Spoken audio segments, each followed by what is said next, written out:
We're going to show you how to replace both filters, because there's two, and then the main drive belt. Start by gently pulling the prominent front gray handle to remove the canister.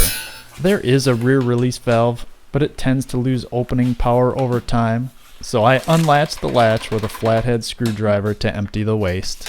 Above the rear waste release button is a small gray filter release button to remove the top shell.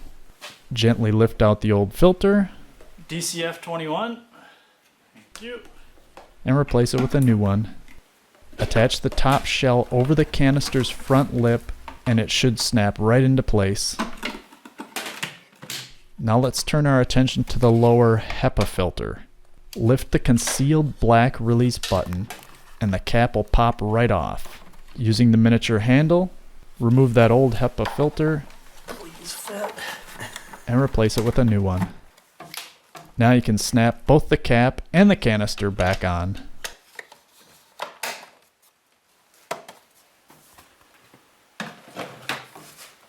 Lastly, let's swap out that belt.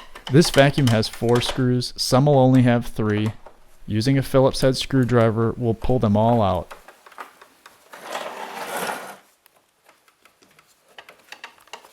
To lift off that carpet selector's case. Neatly pull out the brush spindle, removing hair, fur, or debris from those bristles. The belt will easily slide off its metal dowel. To reinstall, first wrap the belt around that metal dowel, then center the belt over the bump in the brush rod, which will align it with the channel near the intake port. In that middle slot. Yep.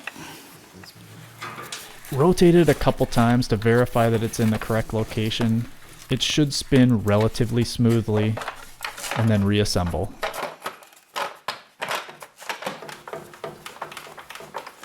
Thank you everyone for visiting my channel. If you appreciate this video, feel free to like and subscribe, and we'll see you next week.